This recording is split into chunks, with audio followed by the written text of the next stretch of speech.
Seguimos con la presentación del licenciado Agustín Baqué. El título de su charla es Decisiones en un escenario de gran incertidumbre. Buen día a todos.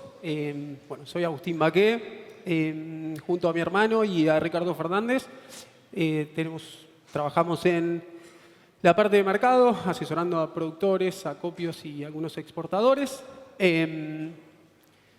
La idea de hoy, de la charla de hoy, es un contexto internacional bastante complejo, que obviamente está impactando también en Argentina. Es, analizar un poco el escenario macro de lo que estamos viviendo hoy, hablar un poco de Argentina, la economía de Argentina, y después sí focalizarnos en lo que serían los fundamentals y los escenarios que pensamos para los cultivos de fina. Estamos, creo que, ante un cambio muy importante en el orden mundial. Trump asume en enero y el miércoles pasado patea el tablero. A ver, nosotros veníamos de un mundo con mucha inflación post-COVID. La Reserva Federal y los distintos bancos del mundo suben la tasa de interés para tratar de frenar la inflación. Y lo que esperábamos hace 1 o 2 meses es un mundo que iba a crecer menos. Es decir, íbamos a entrar en una especie de escenario recesivo. ¿Qué hizo Trump? Pateó el tablero, declara una guerra comercial a todos los países del mundo. Pero a ver, creo que lo más importante de entender acá es cuál es el objetivo final de Trump. Y acá me adelanto un poquito, y está bastante claro lo que quiere Trump, o cuál es el objetivo de esta especie de guerra comercial. Por el lado financiero, Estados Unidos viene con un déficit crónico de hace muchísimos años, que es lo que se ve acá. Y lo que quiere hacer Trump tiene que, de alguna manera, renegociar deuda para adelante. Entonces lo que hace es, pongo el mundo en recesión, le pongo mucha presión a la Fed para que baje la tasa de interés, y de esa manera es mucho más fácil, refinanciarte. Te vas a refinanciar con una deuda mucho más barata. Por el otro lado, el tema de Estados Unidos de Trump es, necesito un dólar barato. ¿Por qué? Estados Unidos tiene una balanza comercial súper deficitaria. Entonces lo que vino a decir Trump es, yo soy el rey del libre comercio, pero de alguna manera todos sacan ventaja respecto a eso. Entonces, ¿qué vino? Pateó el tablero y dijo, vengan todos a negociar. Y la medida fue muy clara, creo que fue ayer, que dijo, ok, vinieron todos los países a negociar conmigo, claramente, y con el único que queda, esta guerra comercial entrelazada es con China. Y ahí está el otro tema, es geopolítico. Hay una parte financiera muy importante de esta medida de Trump, que es poder refinanciar de vuelta la deuda de Estados Unidos, tener un dólar barato para exportar y tratar de balancear la balanza comercial de Estados Unidos y ver quién es, mantener el liderazgo de Estados Unidos en la geopolítica mundial. Por eso, la guerra, en realidad, si uno la mira, es con China, no es con el resto de los países. Ahora, hay 2 cosas importantes acá. ¿Cómo nos impacta a nosotros?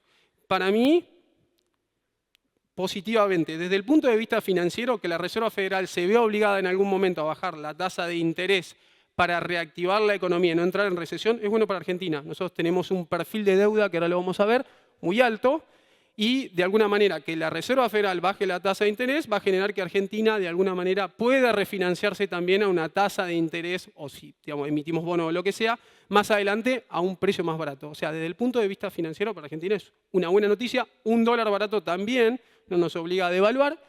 Y desde el punto de vista de los granos estamos en el mejor de los mundos. Estados Unidos se pelea con China, China no puede importar, ahora lo voy a mostrar, no va a importar soja americana, no va a importar maíz americano, no va a importar sorgo americano. ¿Qué va a hacer? Va a volverse mucho más dependiente de Brasil, Argentina y otros países que exportan. Entonces, todo este contexto, yo sé que es difícil verlo hoy, pero si uno mira la macro de acá para adelante, para mí, para Argentina, estamos tal vez en uno de los mejores mundos que podíamos estar.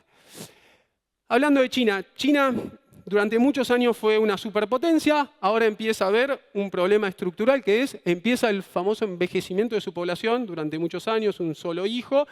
Están tratando de revertir eso, pero hacia 2030 se espera que China empiece a caer, la población china empieza a caer el número de habitantes en China. Entonces eso acarrea un montón de problemas, sistema jubilatorio, previsional y demás.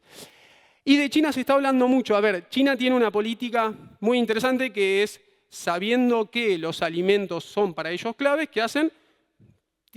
arman reservas de grano, si quieren. Hoy China tiene el 60-70% de los stocks mundiales de maíz, 40% de trigo, 30% de soja. ¿Para qué lo hace? Los momentos de precios altos vende reservas y trata de que el mundo, digamos, de que aminorar esos precios altos en su economía. Cuando los precios bajos, va al mercado, compra, como fue en el post-COVID, donde China pasó a importar, China pasó de importar 7-8 millones de toneladas de maíz a importar 25. ¿Por qué? Porque había precios baratos y arrasó con todo. Y ahora, si uno piensa, ¿cómo lo encuentra China esta guerra comercial con Estados Unidos? Con una cosecha que el año pasado fue buena, con lo cual, obviamente va a depender mucho esta cosecha ahora, está en el hemisferio norte, pero digo, China a priori no va a tener una gran necesidad de importar grano. Por eso se espera que para la 25-26, lo que vamos a empezar a sembrar ahora, China tenga el menor volumen de importación de granos de las últimas 6 campañas. Esto es preocupante. Si uno lo miraba por ahí en otros años, sí. Hoy el problema que tiene el mundo, ya lo vamos también a analizar, es un problema de oferta, no tanto de demanda. O sea, sí, China va a tener menos demanda, pero atrás de eso tenés un mundo o balances de granos en particular muy, muy ajustados. Sigo por adelante. Bueno, hoy les decía, ¿qué productos, digamos, se beneficiaron más para Argentina, ¿no? En términos de la guerra comercial? Primero, el sorgo. ¿Por qué? Estados Unidos le exporta el 86% de su sorgo a China. Eso ya lo empezamos a ver. Los chinos de repente aparecieron en el mercado chino. Bueno, acá en el sur no hacemos tanto sorgo, pero en el norte, si uno habla, los precios del sorgo volvieron a valer lo mismo que el maíz. ¿Por qué? Porque básicamente apareció China cubriendo lo que no va a comprar de Estados Unidos en Argentina. ¿Qué impacto tiene eso? Bueno, también tiene un impacto en cebada. ¿Por qué? Porque los barcos de sorgo pueden cargar 40.000 toneladas en Upriver o en Rosario y tienen que venir a completar con algo al sur. Como en el sur no producimos, digamos, sorgo, lo que se pueden llevar es cebada o soja. Pero como los puertos de sorgo son distintos a los puertos de soja, donde se descarga en China, lo que se van a llevar es cebada. Entonces, en el periodo mayo-agosto, donde pensábamos que no íbamos a tener demanda de cebada, forrajera, FAQ, que son, digamos, lo que nosotros exportamos para China, vamos a volver a tener cebada. O sea, con esto lo que le quiero mostrar que ya tenemos 2 productos que se beneficiaron. En soja, 52% del volumen que exporta Estados Unidos va a China, con lo cual eso China lo va a tener que reemplazar de Argentina, de Brasil, Uruguay, Paraguay. Y trigo y maíz tiene mucho menos impacto. Pero digo, con esto les muestro realmente que la guerra comercial para Argentina tiene un impacto positivo en términos de los precios de los granos. Y el otro conflicto, digamos, que enfrenta el mundo, esto era la guerra comercial entre China y Estados Unidos, es el de Rusia y Ucrania. Se está hablando mucho de esto, yo creo que en algún momento van a llegar a un acuerdo. Y eso tiene un impacto en el mercado de granos, para mí de corto plazo no. ¿Por qué? Porque ya, digamos, tanto Rusia como Ucrania están exportando a niveles normales. En el largo plazo sí, porque, digamos, lo que va a cambiar es, cuando lleguen a un acuerdo de paz, es que todo lo que es la infraestructura de Ucrania, que es la más dañada, pueda volver a la normalidad. Pero para eso va a faltar 3-5 años. Con lo cual, este conflicto, por más que de alguna manera se llegue a un acuerdo entre Rusia y Ucrania, no le veo un impacto en términos de precio. Por último, para cerrar toda la parte macro es, bueno, decíamos hoy el tema del dólar. Un dólar débil significa que para los países que compran materias primas es más barato comprar. Miren esta secuencia, en azul, la anterior presidencia de Trump, lo que pasó con el dólar, y esta, la actual. Está bien, cuando sale el anuncio, digamos, de Trump de la guerra comercial, el dólar se devalúa muchísimo, pero eso es positivo para los granos. Y de alguna manera no es casualidad que en este momento Trump haya logrado, porque era lo que buscaba. Ahora, por otro lado, ¿qué otra cosa tiene impacto? ¿Qué otro elemento tiene impacto en el mercado de granos? Es los fondos de inversión, que son los que te amplifican, digamos, los movimientos de mercado. Los fondos vendidos en un escenario como el de trigo. Hoy los fondos tienen la segunda posición más vendida de la historia de trigo. ¿Qué va a pasar? Y ahora lo vamos a ver, si el clima en Rusia, en Ucrania, se pone complicado. Pasó el año pasado, pasamos de un trigo de 180 a 250. Automáticamente ese mercado, o sea, ni los 180 eran un precio realista con la relación stock-consumo que teníamos el año pasado, ni 250 tampoco. Entonces, eso es importante entender. Hoy, con fondos tan vendidos y con todo el mercado climático por delante en hemisferio norte, ahí seguramente se abra una oportunidad para Argentina para vender bien lo que serían los cultivos de invierno. Y lo otro, allá arriba como marco, es el maíz. Maíz, los fondos tienen al revés, una posición muy comprada. Diego lo decía, o sea, el mercado armó una historia alcista con el tema de la siembra en Brasil, un balance ajustado. Pero ahora vamos a ver, de cara a lo que se viene la 25-26, piénsenlo en términos del productor americano. Hoy la relación soja-maíz en Estados Unidos es muy a favor del maíz. En un conflicto entre China y Estados Unidos, lo que va a hacer el productor americano es la soja. ¿Qué voy a hacer con la soja? Si mi principal comprador no lo tengo, me voy a volcar a maíz. Entonces, la dinámica de precio para adelante, por eso digo lo de los fondos, es que los fondos empiecen de a poco a vender el maíz porque empiecen a sentir que Estados Unidos va a sembrar mucho maíz. Nosotros, por suerte, no empezó a llover tarde, pero el maíz tardío de Argentina va a andar muy bien. Y Brasil de a poco se va acomodando en lo que fue un periodo seco que tuvo en el último mes. Voy a hablar un poquito de Argentina. A ver, un poco para ordenar. Si uno mira los números de este gobierno desde la macroeconomía, un gobierno que, digamos, está muy comprometido con el superávit fiscal. Después de muchos años, Argentina desde casi 2008-2009, Argentina viene teniendo superávit fiscal. ¿Qué significa esto? Básicamente, me entra más plata de la que gasto. Entonces, y eso es una señal para el mercado. En un país como Argentina, que hemos sido muy desprolijos durante mucho tiempo, es una señal muy fuerte para el mercado. Por el otro lado, la actividad se empieza a recuperar, después de una caída muy importante el año pasado, empieza a recuperar, con lo cual si uno mira la macro en términos de cómo va hacia adelante o lo que debería venir, es muy positiva la imagen que hoy está dando Argentina hacia el mundo. Desde la micro, ¿cuál fue el principal, digamos, elemento que hizo que este gobierno ganara? La inflación. O sea, y este gobierno pasamos de una inflación que llegó a ser, el casi 25% mensual a una inflación que está entre el 2 o 3%. Por eso, digamos, el gobierno de alguna manera logró también bajar otro índice muy importante, la pobreza. Hoy estamos con un índice de pobreza que bajó del 52% al 34%. O sea que es un gobierno que tiene ordenada la macro o que está mostrando mucha solidez en la macro y de alguna manera también en lo que es la micro. Entonces eso hace que hoy el gobierno de Javier Milei tenga la imagen positiva más alta, que esto lo hace la Universidad Torcuato Di Tella, desde la presidencia de Néstor Kirchner hasta acá. O sea, y ahí creo que también voy a sumar un elemento más que para mí es muy, muy importante, es no solamente los números le dan bien, sino que maneja muy bien la comunicación. Y lo que hizo este gobierno, ni bien asumió, es miren, estos son todos los casos de corrupción que yo tengo y que van sacando mes a mes. Entonces, o sea, está bien, no voy a lograr un milagro de un día para el otro, pero digamos, si no estoy yo, date cuenta que este es el otro sistema que hay.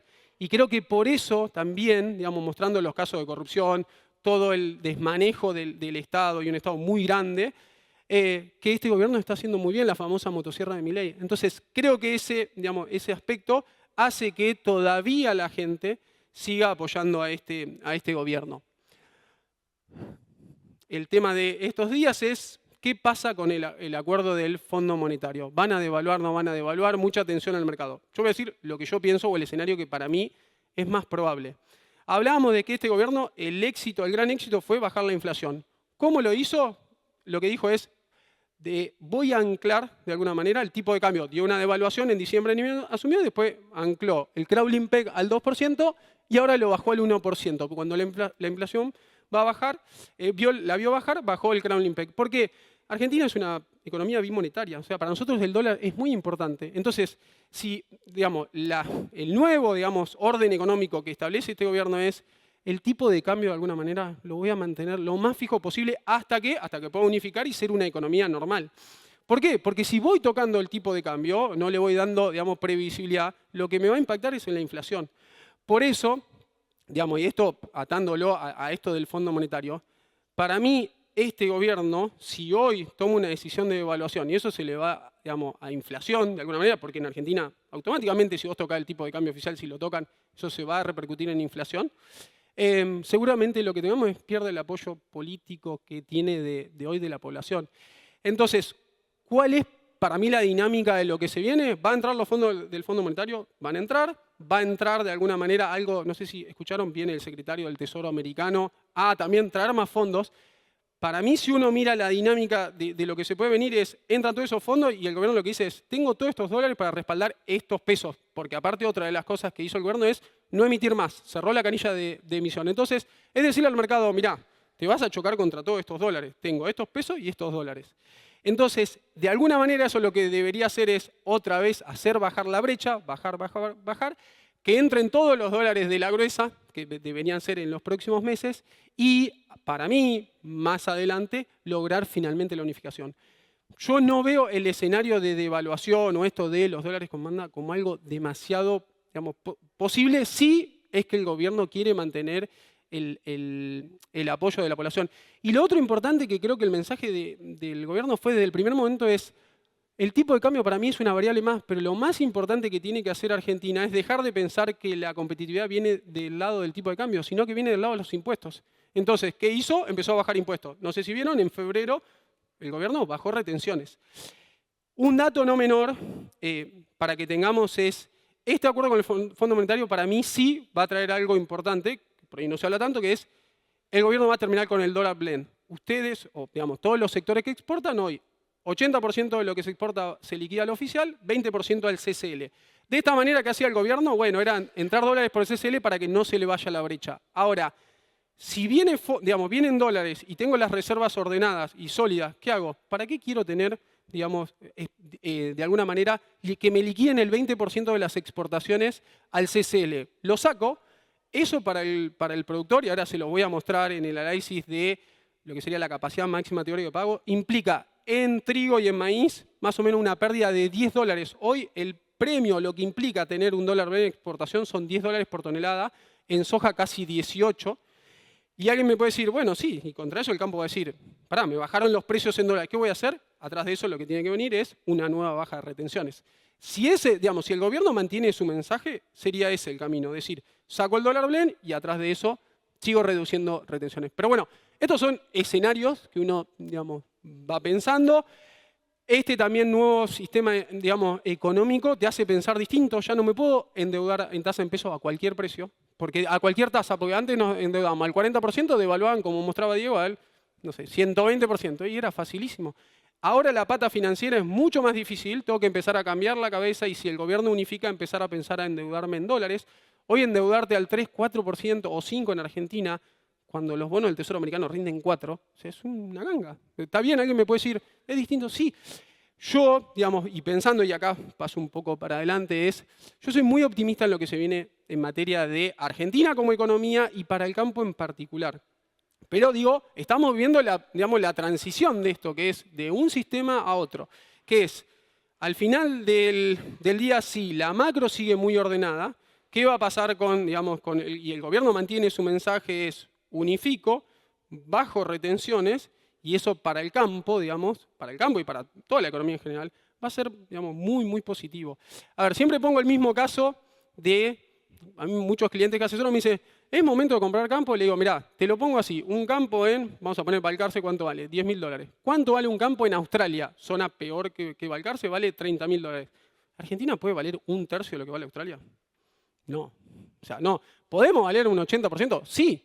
Pero en algún momento, si ordenamos la macro, sacamos retenciones, o sea, todo lo que son activos de Argentina tienen para subir. O sea, hablo de activos, hablo de propiedades, campos, inmuebles, todo en Argentina. Mismo los bonos que ya tuvieron una gran recuperación. Hoy Argentina rinde el 14%. Un bono de Argentina, si vos confías que el gobierno va a hacer las cosas bien, es para seguir comprando. Estamos hablando de 14% en dólares. Te da un bono. Ustedes produciendo, ¿cuánto sacan? No sé, Diego me dirá, pero hoy decía, pero el margen bruto del campo, cuando se saca impuestos, todo es mucho más chico. Entonces, ¿cómo va a mejorar todo eso? Bueno, quita de retenciones y demás, pero digo, todo lo que se viene en materia, para mí, macroeconómica de Argentina es muy, muy positivo. Lo que sí necesito es adaptarme a este nuevo cambio y a este nuevo sistema. Para cerrar ya toda la parte de, macro, clima y demás, y ya después nos metemos en trigo y en cebada, es cómo estamos hoy con los balances de los tres principales productos. Vamos a ponerlo maíz, soja y trigo. Bueno, acá arriba pongo trigo. Trigo en los principales países exportadores, la 24-25, que es lo que estamos terminando de vender ahora, terminás como se ve acá. La relación stock-consumo más baja desde 2007 hasta acá. O sea, para la 25-26 no hay margen para errores productivos ni en hemisferio norte ni en hemisferio sur. Maíz, principales países exportadores, también la tercera relación stock-consumo más baja de la historia, con lo cual, por eso los precios del maíz están tan sostenidos. En soja tenés una situación totalmente distinta. Acá está en azul, relación stock-consumo altísima. O sea que, si uno mirara, la soja se vio beneficiada por dos cosas en Argentina. Si hoy le saco la guerra comercial a la soja, debería valer 20, 30 dólares menos. Y si le saco la baja de retenciones de febrero que tuvo versus lo que tuvieron los granos, donde impactó más, tendría una soja de 250 dólares. Claramente es la que más se vio beneficiada, pero digo, si uno mira los stocks globales, es hoy la que tiene la relación stock-consumo más cómoda. ¿Qué va a mirar el mercado en los próximos meses para seguir? Primero, en Estados Unidos, clima en Estados Unidos, lo que se viene, el productor americano va a reducir el área de soja y va a sembrar mucho maíz. En esto, digamos, tengan bastante cuidado, porque el productor americano cuando mete maíz en serio, y si el clima lo acompaña, digamos, eso va a generar que, obviamente, los precios de maíz en el largo plazo puedan tender a bajar. Y el otro tema importante, y pensando en trigo, es lo que pasa en el Mar Negro. Acá vienen con una seca muy grande, de hace varios meses, quedó del año pasado, tuvo una cosecha muy floja de trigo y cebada, después impactó el girasol, los precios del girasol valen lo que valen porque falló esta zona, Rusia y Ucrania, que son los dos grandes productores de girasol, sembraron los trigos de invierno con sequía y ahora está en una situación bastante complicada. Recuerden que hablamos hoy, los fondos de inversión vendidos en Chicago, con lo cual los próximos 3 meses para mí son muy importantes para tomar decisiones, tanto de esta campaña que coseché, como de la campaña que viene. Por último, el otro, digamos, dato que va a mirar de corto plazo el mercado es Brasil siembra el 80%, de los 120 millones de toneladas que produce Brasil, 80 son de maíz de segunda. Imagínense, 80 millones de toneladas que siembra después de la soja de primera. Se siembra principalmente en las áreas del centro que venían con sequía, eso hizo que el mercado se pusiera nervioso, pero empiezan a aparecer las lluvias. Con lo cual, acá hay un combo que hay que tener bastante cuidado pensando en la campaña, en esta que vamos a cosechar de maíz, que es, ahora veníamos con un balance tirante, pero dijimos, Estados Unidos va a sembrar mucho maíz. Argentina, vamos a una cosecha, me parece muy buena de maíces tardíos y demás que entran en julio-agosto.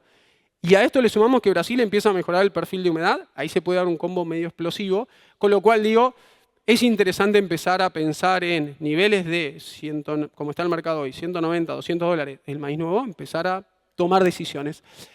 Otro dato importante, que para mí siempre lo miro mucho, es qué pasa niña, niño. Bueno, para la campaña 25-26 se espera algo más neutral tirando a niño. Yo siempre digo, los años niña son alcistas para precios porque le pega a Sudamérica negativamente en rindes o en producción. Los años niños son bajistas de precios porque le impacta positivamente. Vamos hacia un año neutro. Bueno, vamos a arrancar con trigo para mirar los cultivos de fina. ¿Qué proyectamos para la campaña 25-26? Que es la que vamos a sembrar nosotros. Una producción que va a crecer 7,5 millones de toneladas, principalmente en la Unión Europea, muy focalizada en la Unión Europea. Pero cuando uno mira la relación stock-consumo a nivel global, queda igual o un poquito menos. ¿Eso qué significa a priori? Que, como decía hoy en otra parte de la charla, hay poco margen para errores productivos en hemisferio norte y en hemisferio sur. Y acá les presento algo de estrategia Grain que es muy interesante, que es ver acá en la línea azul, es la relación stock-consumo en los principales países exportadores. Si uno la mira, es la más baja desde 19-20 hasta acá, junto con la 19-20, y después es muy baja. ¿Esto qué significa? Yo la dinámica del mercado de trigo a nivel internacional la veo muy parecida al año pasado. Fondos muy vendidos, una relación o un balance que está ajustado, con lo cual cualquier problema climático en el hemisferio norte va a hacer que el precio pueda tender a dispararse. Este año para mí menos, con todo el contexto macro tenés menos espacio para subir. Pero es importante saber que cuando uno piensa en relación stock-consumo, ¿qué me dice en relación stock-consumo? En el promedio del año, ¿dónde se van a mover los precios?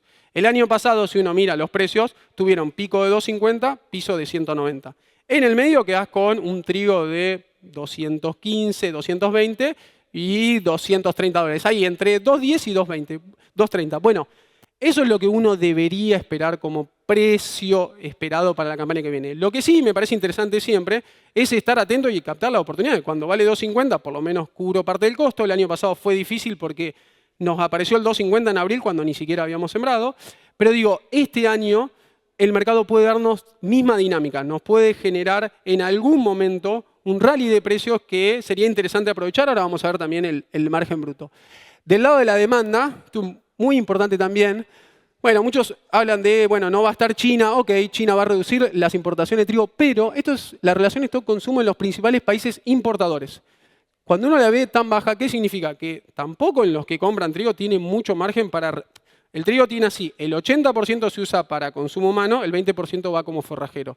En estos países, Egipto y demás, hay poco margen para seguir ajustando las compras de trigo. Con lo cual, por eso digo, si el mercado encuentra algún problema en hemisferio norte, seguramente eso genere una suba en los precios. Pasamos acá, vamos a repasar las principales zonas.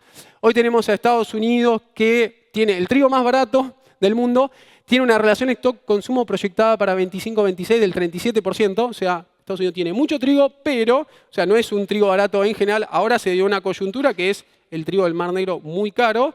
Estados Unidos y Argentina, si quieren, como los más competitivos a nivel global. El clima, obviamente, vamos a depender los próximos meses de lo que pase. La Unión Europea está llamada a ser el salvador este año del trigo, que es donde les mostraba anteriormente, donde más crecería la producción. Hoy tenés la condición del cultivo buena, excelente en Francia, que viene mejorando. Estos meses son clave, por eso los próximos meses son claves. Y para mí, donde se juega gran parte de la tendencia de mediano y largo plazo es en Rusia y Ucrania, pero principalmente en Rusia. Rusia, y acá lo marco, esto es una estimación de Agritel, la producción de Rusia sería 80 millones de toneladas. Rusia llegó a producir 95 millones de toneladas, con lo cual, en un mundo que tiene un balance ajustado, Rusia a priori no va a aparecer con gran producción de trigo. ¿Por qué? Por condiciones climáticas, porque el margen bruto, no era se van a volcar mucho más a cultivos de gruesa, como puede ser el caso del girasol. Pero digo, acá también tiene una implicancia muy importante, que es Rusia siempre tiene el trigo más barato del mundo. Entonces, si querés, al proveedor de trigo barato del mundo lo vas a tener bastante diezmado, y cualquier problema climático, acá les muestro el mapa de lluvias, esta es la principal zona productora de trigo de Rusia y de Ucrania, se necesitan lluvias urgentes. Si en los próximos 15, 30 días no llueve en esta zona, ahí vamos a empezar a escuchar noticias alcistas respecto al trigo. Australia compite con nosotros por lo que sería en la producción del hemisferio sur. Se espera que para la campaña 25-26 tenga 30 millones de toneladas de trigo. Lo de Australia es increíble. Fíjense, Australia pasó de producir, ahora vamos a ver en cebada, 20-25 millones de toneladas a 30. Tuvieron 5 años. O sea, la estadística a veces puede fallar o no, pero digo, es muy difícil que los australianos otra vez tengan un cosechón de trigo y de cebada. Deberíamos esperar que en algún momento falle y eso dejarnos a Argentina con una situación mucho más cómoda.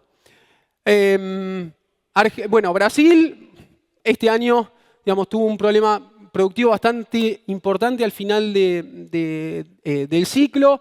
Va a importar, se habla, entre 6 y 7 millones de toneladas, es nuestro principal socio. Hoy el mayor problema de Brasil viene del lado económico y financiero, que es el tema de la inflación.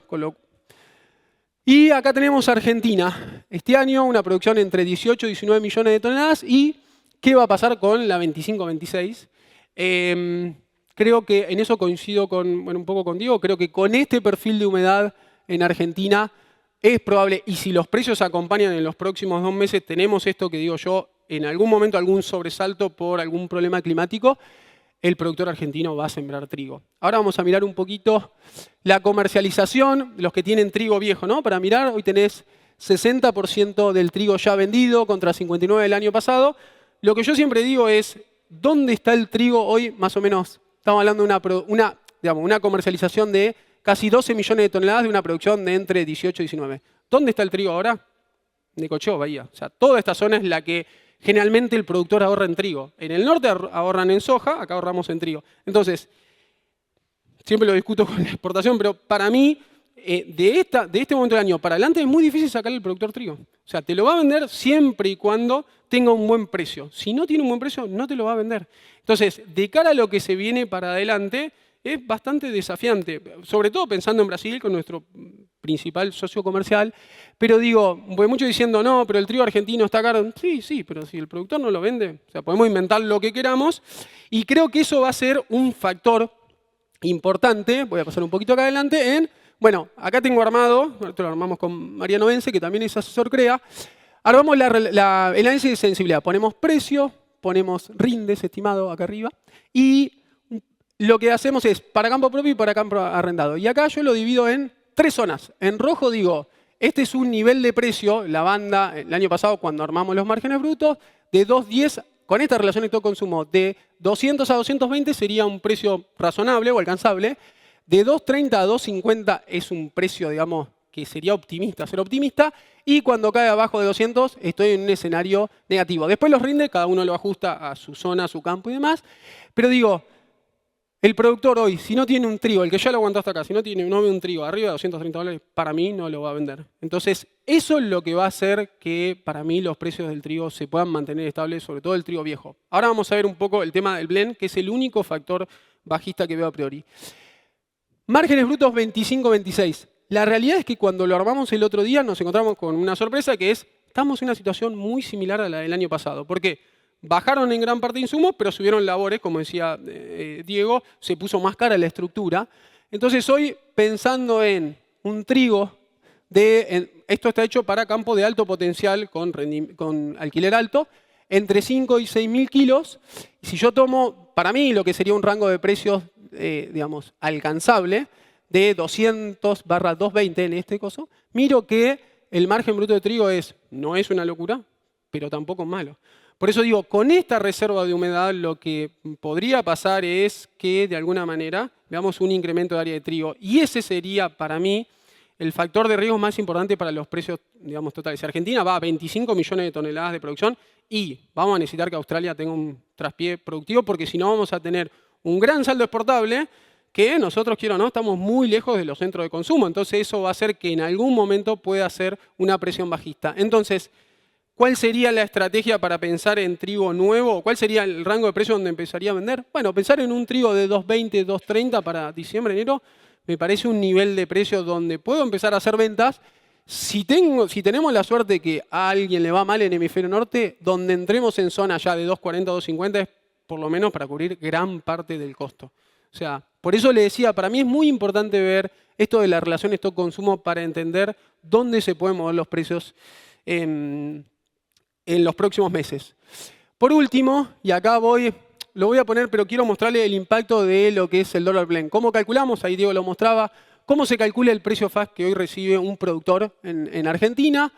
Mayo, Necochea, proteína 10, 2.42 el FOB, le saco 9,5 de retenciones, $23, gasto de FOBIN 12, capacidad máxima de pago 207, pienso en una ganancia para el exportador de $3, es cero en general, pero vamos a poner de 204. Pongo el dólar blend y me voy a 2.14. O sea, si mañana el gobierno saca el dólar blend, automáticamente tengo que ir a este nivel de precio. Eso es lo que les quiero mostrar de cuál sería el impacto negativo de corto de que el gobierno termine eliminando el dólar blend. Después alguien me puede decir, bueno, sí, lo que puede pasar es que el FOB en algún momento compense, si hay algún problema en el hemisferio norte, y te compense esos $10. Sí, perfecto. Pero de corto plazo ese es el mayor riesgo que tenés. Y en la campaña que viene, creo que el riesgo viene más asociado a si nos pasamos de rosca sembrando mucho trigo, bueno, ¿dónde lo vamos a meter? Con lo cual tendría, digamos, mucha disciplina comercial para cuando aparecen estos picos de precios poder captarlos. Vamos a cebada.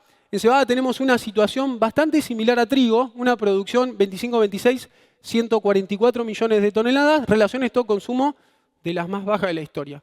Ahora alguien me puede decir, sí, perfecto, pero ¿qué está pasando con la cebada? Bueno, tu principal comprador, que es China, lo tenés medio en una crisis económica, es el gran consumidor de cebada. Pero ojo, acá hay algo que empieza a cambiar en cebada. Lo voy a dividir, ¿no? La cebada forrajera va muy atado al maíz. Ahora voy a comentar algo que me parece que es interesante para pensar de lo que pasó este año y lo que puede pasar los próximos meses. Pero venimos de 2 años donde en la industria cervecera fue los grandes, Ambev y Heineken, lo que hicieron fue maximizo margen y vendo menos cantidad de cerveza. ¿Qué pasó? Que el consumidor a nivel global que hizo, bueno, tomo vino. O sea, si uno mira hoy el precio en la góndola de cualquier país del mundo, la cerveza quedó cara en relación a otras, digamos, bebidas. Entonces, lo que uno piensa que debería pasar a futuro, y esto también, digamos, lo leo en varios reportes, es que la industria cervecera empiece a bajar el margen y otra vez a subir el volumen. ¿Cómo nos impacta? Cuanto más cerveza se toma, más cebada obviamente se consume para producir malta. Pero digo, a priori, Si hay algún problema en el hemisferio norte y la demanda empieza a traccionar, ojo porque el balance de cebada se puede de alguna manera poner más tenso.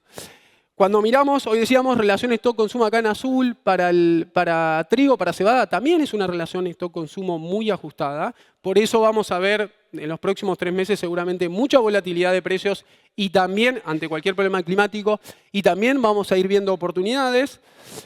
La demanda, China comprando mucho menos granos, como decía al principio de la charla, en el caso de cebada, pasarían a comprar 4 millones de toneladas de 15 que compraron el año pasado. Acá hay un factor importante. Para mí, lo que hay que mirar es, hoy Diego decía, sembremos, pensando en forrajera. Sí, sembremos forrajera, pero veamos la película del maíz. Si el maíz, Estados Unidos siembra mucho maíz, nosotros vamos con una cosecha buena y Brasil va con una cosecha, de segunda muy buena y los precios de maíz se caen, la forrajera va a hacer esto, o sea, va a acompañar a los precios de maíz. Y sí creo que la cervecera, esto va a ser muy importante la señal que manden, los compradores finales, Heineken y Ambev, en el próximo mes, sobre todo en Argentina, que es un jugador muy importante, para ver el área que se siembra. O sea, en este momento, ¿qué es lo que nos está pasando? Con una prima de 15 a 20 dólares, ¿quién quiere vender cervecera? No, a 200, 205 vendo como forrajera y nos vimos en Disney. Creo que para el año que viene, si no hay una señal realmente sólida de lo que es la prima de cervecera, yo no soy muy optimista con respecto al área de cebada. Creo que puede crecer más trigo y reducirse un poco de cebada. Y pensar en forrajera, para mí, lo que puede tener de riesgo es que el maíz vaya muy bien en Estados Unidos y eso me empuje para abajo los precios de la cebada forrajera. Vamos a repasar un poquito también climáticamente hemisferio norte, Europa, que es el gran productor de cebada del mundo. Francia viene con la tercer peor condición de lo que sería cebada de de invierno, pero viene mejorando. Hoy las primas cerveceras en Europa están entre 40 o 50 dólares. El productor, si no hay prima, no es solamente acá. El productor a nivel global, si no hay prima, no va a apuntar a calidad. Y ese creo que es el gran riesgo que siempre juega un poco el consumo final o el consumidor final en esto de la cervecería, de no poner un incentivo lo bastante atractivo como para que el productor realmente se vuelque a producir cebada cervecera.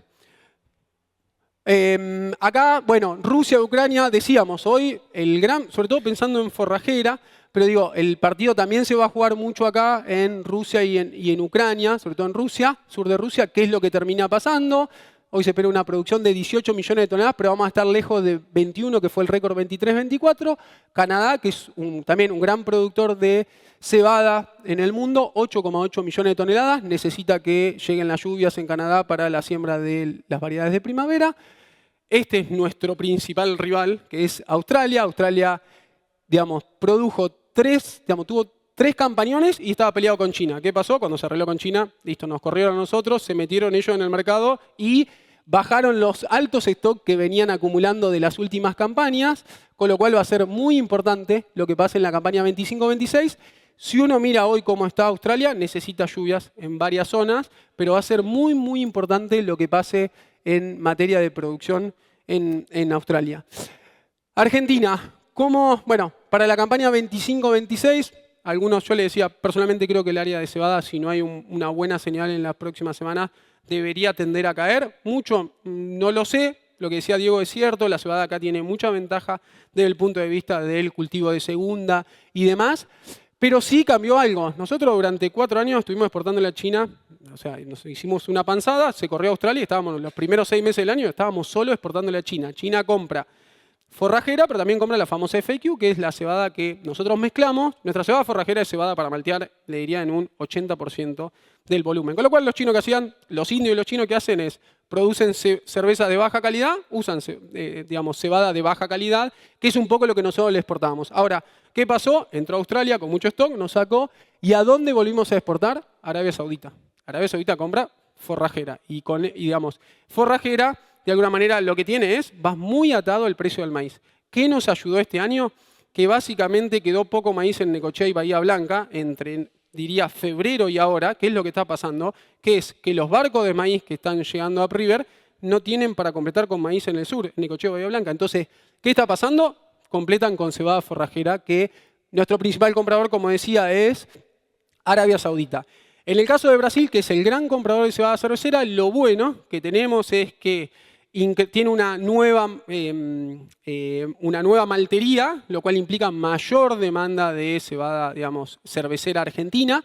Y bueno, también digo, lo bueno, y pensando a futuro, es también vamos a entrar con un muy buen perfil de cebada a lo que es la siembra. Pero digo, a priori, yo respecto al área de cebada no soy muy optimista. Uy, perdón, pasé para atrás.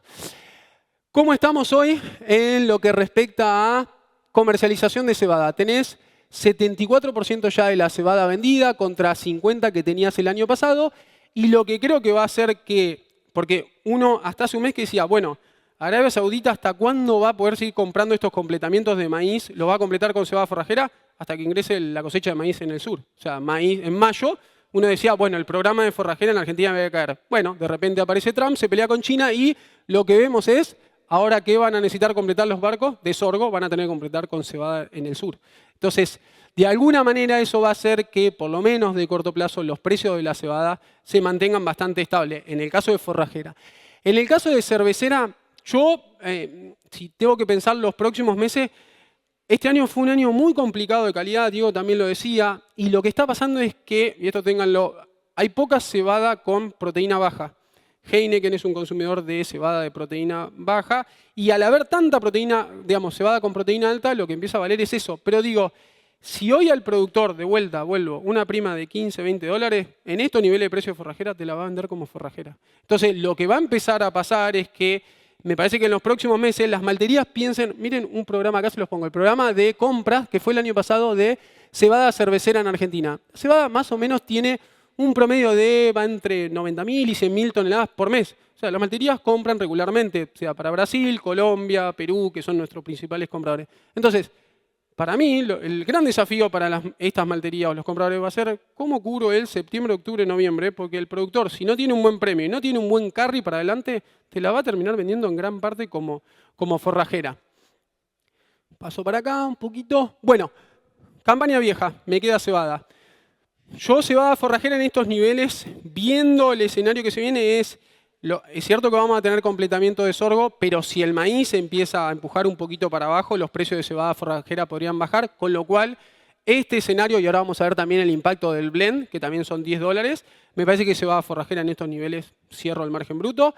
Cervecera, yo soy optimista pensando en que vamos a ver precio arriba de 2.30, ya lo estamos empezando a ver porque, de vuelta, la prima de calidad, si no es pagada, el productor no la va a vender. Y ahora vamos a la campaña nueva. Decíamos, hoy lo hacíamos para trigo, margen, bueno, acá precio, campo arrendado, rinde. La cebada hoy, bueno, creo que acá nadie obtiene 100% de cervecera, ¿no? Uno trata de hacer un 80% cervecera, 20% forrajera. Lo que yo pienso para el año que viene va a ser un año, si se da esto del maíz, de prima alta de cervecera, con lo cual, ahí un poco diciendo con Diego, yo sería un año donde apuntaría de vuelta, si voy a sembrar cebada, apuntaría a calidad, porque lo que me puede pasar es que me quede una forrajera, como pasó este año, en algún momento, que me quede muy baja contra la cervecera. Y el nivel de precios para vender, de vuelta, lo mismo que en trigo, gatillo. Para mí la cebada cervecera va a seguir, en general, va a seguir mucho al trigo, a nivel local, con lo cual pensar en precios entre 2.20, 2.30 de cervecera y 190 de forrajera sería más o menos para que ustedes armen un margen bruto del cultivo. Pero digo, estamos muy similar al año pasado. Para cerrar, les quiero mostrar un poco el mercado FOB, mayo, junio, julio para cebada cervecera. Pongo junio, julio o agosto, septiembre. 2.75, le saco retenciones, gasto de FOBIN. 2.27, le pongo el dólar blend, 2.39. Este es el riesgo del dólar blend. Después alguien me puede decir, bueno, si me sacan el dólar blend, es esto que hablaba, ¿qué va a venir atrás? ¿Va a venir una quita de retenciones o una baja de retenciones? Yo creo que sí. Y por último, en cebada forrajera, en esto de por qué vendería, digamos, la cebada forrajera, por todo lo que le dije al maíz, y si uno mira el mercado FOB, mayo, 2.32, le saco retenciones, gasto de FOBIN, tengo una capacidad máxima de pago de 197, 195, le pongo el blend, 206, o 220.000 pesos. ¿Qué es lo que está en el mercado hoy? El mercado de cebada forrajera está extremadamente transparente. Muchas gracias.